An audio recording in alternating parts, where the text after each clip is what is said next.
Hi hello నమస్తే welcome back to our channel. ఏం చేస్తున్నారండి?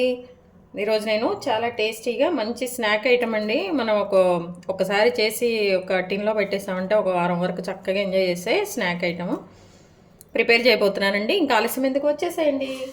ఈరోజు నేను మంచి స్నాక్ ఐటమ్ అండి. స్నాక్ ఐటమ్ చూపించబోతున్నాను. ఇదిగోండి, అటుకుల పోపు అంటారు దీన్ని. అటుకుల మిక్చరు, అటుకుల చురువా అని కూడా అంటారు మన తెలంగాణలో అయితే. అదండి, అది ఎలాగో ఈజీగా ఇట్లా చేసేసుకొని మనం ఇంట్లో పెట్టుకుంటే చక్కగా ఈవినింగ్ టైంలో కానీ ఎప్పుడైనా తినొచ్చు. స్నాక్స్కి బాగుంటుంది అనమాట. ఫస్ట్ నేను ఒక హాఫ్ కేజీ అటుకులు అండి, హాఫ్ కేజీ అటుకులు స్టవ్ ఆన్ చేసుకున్నాను, బాండి పెట్టుకున్నాను. బాండి కొంచెం హీట్ అవ్వగానే ఈ అటుకుల్ని డైరెక్ట్గా హై ఫ్లేమ్లో పెట్టేసి ఒక 2 నిమిషాలు అట్లా మనము హై ఫ్లేమ్ మీద అండి మాడకుండా కలుపుకుంటూ మంచిగా ఒకసారి ఇట్లా వేయించేసుకోవాలన్నమాట. ఆయిల్ కానీ ఏమీ వేయలేదండి, ఓన్లీ ప్లెయిన్ మనం షాప్ నుంచి ఎలా తెచ్చామో అలా ఇట్లా ఒకసారి మంచిగా 2 నిమిషాలు ఫ్రై చేసుకొని దీన్ని వేరే గిన్నెలో పెట్టేసుకుందామండి. ఇదేంటంటే అండి, మన అటుకులు కొంచెం పొడి పొడిగా మంచిగా ఉంటాయి అన్నమాట, కొంచెం క్రిస్పీగా ఉంటాయి. దానికోసం అని చెప్పేసి మనం ముందుగా ఇట్లా ఫ్రై చేసుకుంటున్నాం. ఏం లేదు అందులో, గట్టిగా కూడా వేసుకోవచ్చు. ఇట్లయితే కొంచెం క్రిస్పీగా మనకి బాగుంటుంది అనమాట. కొంచెం కరకరలాడుతూ ఉంటాయి చూడండి. ఇట్లా మనం స్మాష్ చేసినా అవి బ్రేక్ అవుతా సౌండ్ వస్తుంది అనమాట. దానికోసం అని ఏం లేదు. లేదనుకోండి, ఆయిల్ అవన్నీ వేసినప్పుడు ఏంటంటే కొన్ని టైమ్స్ అది మెత్తగా అయిపోతుంది అనమాట. అందుకోసమని ఇట్లా మనం ఒకసారి ఫ్రీ హీట్ చేసుకున్నాం అనుకోండి, మంచిగా వితౌట్ ఆయిల్తో క్రిస్పీగా బాగుంటుంది అనమాట. స్నాక్ లాగే తినాలి కదండి, స్నాక్స్ లాగానే, అందుకోసం అని అనమాట. ఇట్లా మనం మంచిగా రోస్ట్ ఇది ఫ్రై చేసేసుకోవాలి. తెలిసిపోతుందండి ఇవి మంచిగా కొంచెం డ్రై అయిపోయినట్టు. అటుకులన్నీ కూడా కొంచెం షేప్ మారుతూ ఉంటుంది చూడండి, కలర్ కూడా లైట్గా తెలిసిపోయినప్పుడు మనం వీటిని తీసేసి పక్కన పెట్టేసుకోవాలి. ఇది కూడా చక్కగా ఎంతండి, ఒక 2-3 నిమిషాలు పడుతుంది అంతే.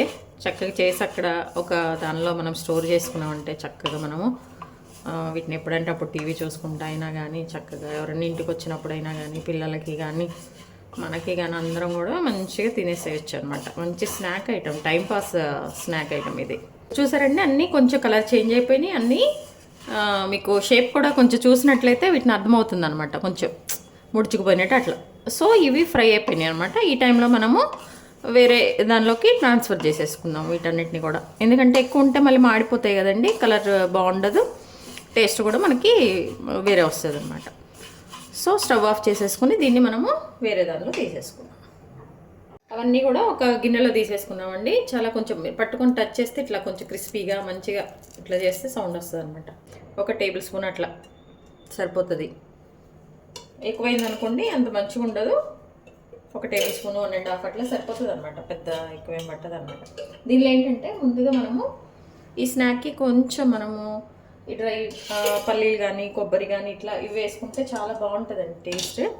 దానికోసం అని చెప్పేసి ఏంటంటే నేను మంచిగా మన ఎండు కొబ్బరి చూసారా ఇట్లా కట్ చేసుకున్నాను అండి. ఇట్లా కట్ చేసుకుంటే మనం తినేటప్పుడు కొంచెం ఆ ఫ్లేవర్ బాగుంటుంది. ఇట్లా ఒక 2 టేబుల్ స్పూన్స్ నుంచి 3 టేబుల్ స్పూన్స్ నేను పల్లీలు తీసుకున్నాను. ఈ పల్లీలు మనము ఇందులో వేసేద్దాం. మన ఆయిల్ కొంచెం హీట్ అయ్యాక పల్లీలు వేయించుకుందాము మీడియం ఫ్లేమ్లో. ఆ పచ్చివాసన అనేది అంతా కూడా చక్కగా వెళ్ళిపోవాలన్నమాట. సో ముందు మనం పల్లీలు వేసుకున్నాం. బాగా ఇవ్వండి కొబ్బరి ఇవన్నీ కూడా, ఈ పల్లీలు ఎక్కువ వేసుకుంటే మనం తినేటప్పుడు మంచిగా ఏమంటారు అటుకులతో పాటు ఇవి తింటుంటే ఆ టేస్ట్ బాగా మజా వస్తుంది అనమాట. సో కొంచెం ఎక్కువ వేసుకొని చేసుకుంటే బాగుంటుందండి. ఇదిగోండి ఇట్లా ఈ ఆయిల్లో ఇది మంచిగా వేగుతున్నాయి కదండి. ఈ వేగే టైంలో కొంచెం మరీ బాగా అవ్వకూడదండి, ఎందుకంటే మళ్ళీ ఇందులో మనం పచ్చిమిర్చి అన్నీ వేస్తున్నాము. ఇలాగే పచ్చిమిర్చి చూడండి పచ్చిమిర్చి ఎందుకంటే ఒక 4 నుంచి 5 వరకు ఇట్లా పొడవుగా కట్ చేసుకున్నా అండి. ఇవి కూడా మంచి టేస్ట్ వస్తాయి. మీకు ఇంకా ఎక్కువ కావాలంటే మీరు కూడా వేసేసుకోండి. ఇవి కొంచెం ఘాటు ఉంటాయి కాబట్టి నేను కొంచెం వేసాను. ఇవి కూడా మంచిగా వేగాలండి. ఇవి వేగుతుండగానే ఇప్పుడు మన కొబ్బరి అండి ముందు వేస్తే మాడిపోతాయండి. ఈ టైంలో వేసేసుకోండి ఈ కొబ్బరి కూడా. మీడియం ఫ్లేమ్లోనేనండి, అప్పుడే ఇందులో ఉన్న పచ్చివాసన అంతా పోయి మనకి మంచిగా వస్తాయి అనమాట. హై ఫ్లేమ్లో పెట్టామంటే కలర్ మారిపోవటం కాదు, ఫస్ట్ మాడిపోతే బాగుండవు అనమాట. ఫటాఫట్ అయిపోతుందండి ఈ స్నాక్. ఇగో ఇట్లా చూసారా, ఇవన్నీ కొంచెం టైం పడుతుంది కదా. చూడండి మన కొబ్బరి కొంచెం కలర్ చేంజ్ అవ్వాలండి, అప్పుడే టేస్ట్ బాగుంటుంది అనమాట. బాగా ఇవన్నీ ఫ్రై అయిపోయి బాగుంటుంది అనమాట. ఇట్లా తింటే మనకి పచ్చి కొబ్బరి కొంచెం ఫ్రై అవ్వకుండా ఉన్న కొబ్బరి తిన్నట్టు ఫీలింగే వస్తుంది అనమాట. చూసారా కొంచెం కలర్ చేంజ్ అవుతుంది, కొంచెం బ్రౌన్ కలర్ వచ్చినప్పుడు మనము ఈ కరివేపాకు వేసుకోవాలండి.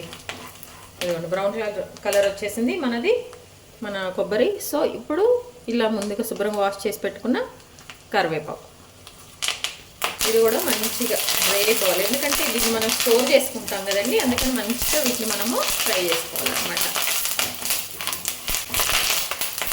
ఇప్పుడు మీడియం ఫ్లేమ్లో పెట్టేసుకోండి, ఎందుకంటే ఇవన్నీ మంచిగా ఫ్రై అయిపోయినాయి. ఇప్పుడు వేసే అన్నీ కూడా ఫటాఫట్ హీట్ అయిపోతే సరిపోతుంది అనమాట. అవేం పెద్ద వేగే పని లేదు, అందుకోసం అని చెప్పేసి. ఇదిగోండి ఇప్పుడు దీనికి మన పుట్నాల పప్పు, శనగపప్పు అంటాం కదా, ఇవి ఒక 2 టేబుల్ స్పూన్స్. ఇవి కూడా మంచిగా వేపేసుకోండి. నెక్స్ట్ మనం పచ్చిమిర్చి వేసాం కదండి, కారం తినేవాళ్ళు ఎక్కువ వేసుకోండి, లేని వాళ్ళు కొంచెం అట్లా. పసుపు కూడా అండి కొంచెం, ఇదిగో మనకి కొంచెం పసుపు వేసుకుంటే బాగుంటుందండి, కొంచెం కలర్ఫుల్గా. ఇట్లా పసుపు కూడా వేసేసుకోండి. ఇవన్నీ మనం పోపు వేసాక కూడా వేసుకోవచ్చు, ఎందుకంటే ఇప్పుడు వేసుకుంటే ఆ హీట్కి ఇదంతా కూడా మంచిగా అయిపోతుంది, మన అటుకులకు కూడా మంచిగా పట్టేస్తుంది అనమాట. ఇప్పుడు ఇందులో మనము సాల్ట్ కూడా ఇప్పుడే వేస్తే అండి మంచిగా కరిగిపోయి మన అటుకులకు పట్టేస్తుంది. తర్వాత వేసాం అనుకోండి అక్కడక్కడ ఉంటుంది. ఇట్లా 1/2 టేబుల్ స్పూను, ఒక పావు మనం తినేంతండి ఉప్పు వేసేసుకోండి. ఉప్పు లేకపోతే బాగోదు కదండి. ఇట్లా ఇది ఇప్పుడు మనం ఒకసారి మంచిగా కలిపేసుకోవాలండి. ఈ ఉప్పు అంతా కూడా కరిగిపోతుంది.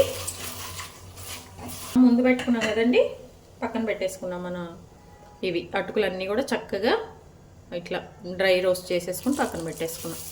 దీన్ని ఇప్పుడు ఇందులో వేసేసుకొని మనం మంచిగా మిక్స్ చేసుకోవాలన్నమాట.